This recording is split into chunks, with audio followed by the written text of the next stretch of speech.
Now, welcome back to Prospect Hub. We're going to talk about another scouting report for a very exciting prospect. And we saw a little bit of him last September. And it's from Amazing Avenue, and that is Luisangel Acuna. He's the 8th best prospect according to their list. Very exciting player. And this is how it goes. Top 25 best prospect 2025 at number 8, Luisangel Acuna. But before we get in this video, hit the subscribe button. Next up on their list is an infielder who made an impression late last season. He certainly did. Very good impression. Obviously, he was traded to the Mets from the Rangers for Max Scherzer in 2022. When the 2018-2019 international rookie signing period began, on July 2nd, 2018, the Texas Rangers gave Jose Rodriguez, a 16-year-old Venezuelan catcher, $2 million signing bonus. That was the largest bonus that they signed any player in the 2018-2019 class.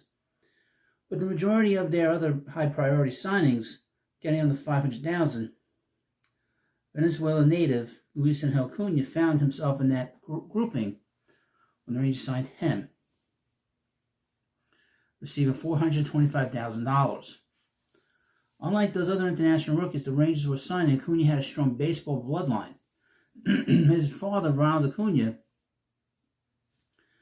played in the Mets minor league system in the late 90s and early 2000s, hitting a cumulative 282, 330, 364, and making it as high as Double-A at Binghamton. His brother, as you know, Ronald Acuna Jr., is, Acuna Jr. The day his brother signed, Ronald Acuna Jr. was hitting 265 with 5 home runs, 2 stolen bases, and 10 walks, and 29 games with the Braves, and was well on his way to winning National League Rookie of the Year honors.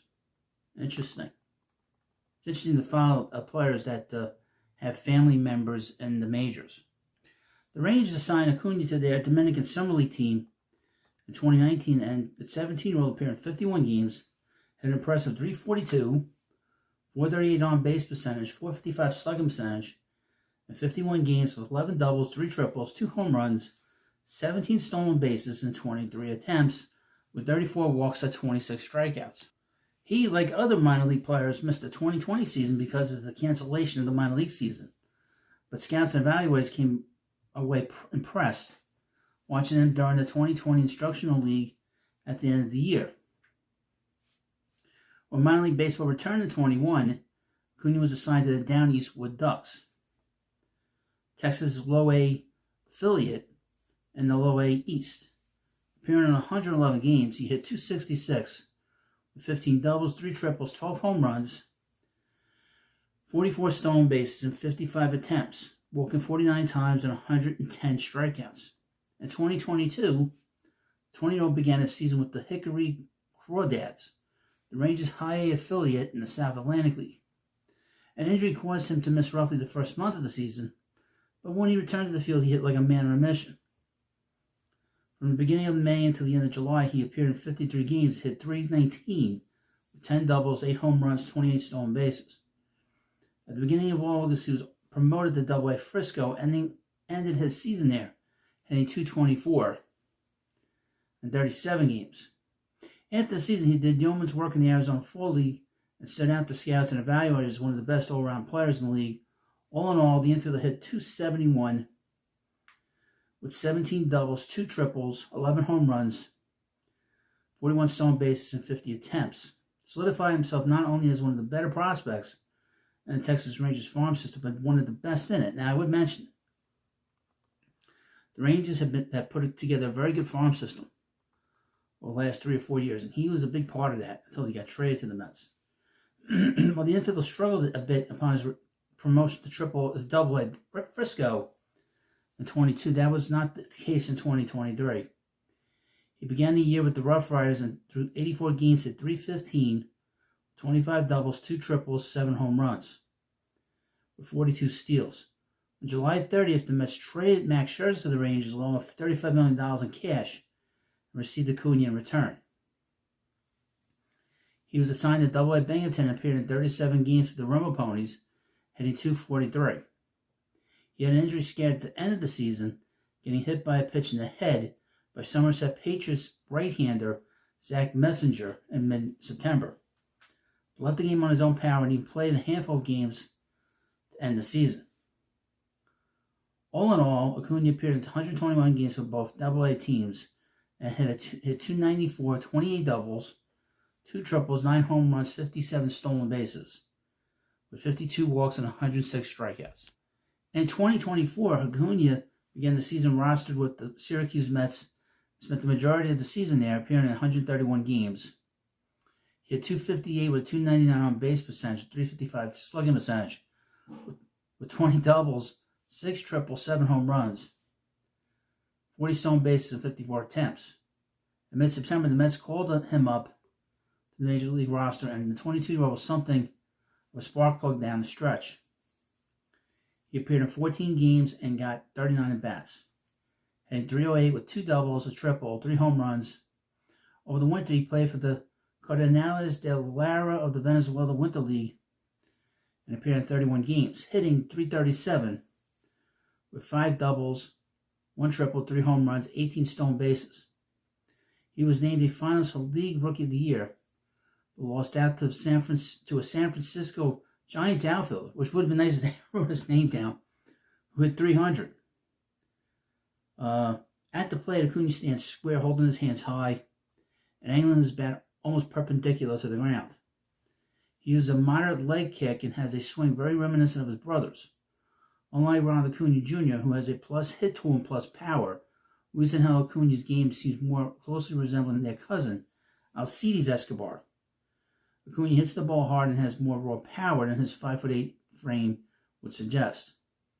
With 87.4 mile per hour average exit velocity and a high water mark of 107.5, with Syracuse and a 91.8 mph average exit velocity and a high water mark of 108.8 mile per hour with the Mets, but he saps most of his potential power by hitting the ball on the ground and shooting the ball to the opposite field too often. He has enough hand-eye coordination to result in a solid bat-to-ball skills, but he needs to improve his swing decisions to improve his overall offensive output. While spraying the ball around the field and relying on his speed to lay out his hits against minor league defenses has worked thus far. Against better competition in majors, this modus operandi is unlikely to work. Late in the 2024 season, the Mets worked with Acuna to quiet his leg kick a bit and be more aggressive, and the change seemingly worked. His bat speed increased without sacrificing his strong barrel accuracy, and Acuna had a strong September. On the whole, Acuna had more success against fastballs. Oh, whatever, we'll skip this part. Now, some of these things get very technical. Speed is Luisangel Acuna's carrying tool. He's a plus runner who was successful on 57 of 67 stolen base attempts in 2023, 40 of 54 stolen base attempts in 24, and has at least 40 stolen bases to his credit in each of his 4 full seasons. Acuna, in addition to helping him on the base path, Acuna is an excellent defender as a result. He has range, he has clean actions, and a solid arm at both short and second. Most scouts and evaluators find his reaction times at first step a bit slow for shortstop, finding him a better defensive player at second, but he's far from a liability. The Texas Rangers experiment with him in center field for a handful of games in 23, but the experiment did not last long. Based on his strengths, Acuna certainly has the tools to play center, but given his lack of experience, his read of the ball off the bat and hit the routes he takes will be extremely raw at this point in his career and will need to be worked on. And he made 31 appearances at the position, logging 253 and 2/3 innings in AAA Syracuse this year. So he is a very exciting player. Some scouting reports I've read and just seeing a little bit of him, he can hit. The question with him is his power.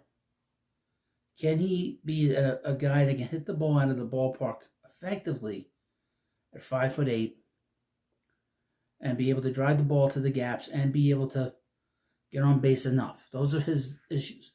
He could play defense. He was very good at shortstop in what we saw last year.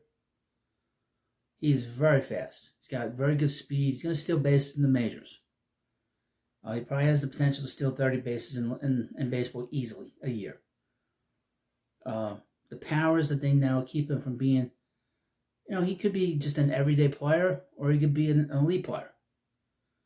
But he did not have a good year in 2024 in the minors. Carlos Mendoza, the Mets manager, said maybe he might have been bored, might not have felt challenged in the minors, might have felt that he was ready and was bored there. Some players get like that. They get bored in AAA because they're so close, but yet they're so far. So he might be one of these players that needs a challenge to up his game. He's got good energy. He's got good enthusiasm. He's got a lot going for him. But we're going to see him a lot. Unless the Mets move him, which I don't think they're going to do. He's going to be very fun to watch this year. It's going to be a fun year anyway, but watching him, and he was the only rookie last year to start for the Mets. Only rookie position player that they called up. So that tells you how they thought about him. Well, let me know what you think about this video. And of course, please subscribe to the Prospect Hut, and I'll see you later.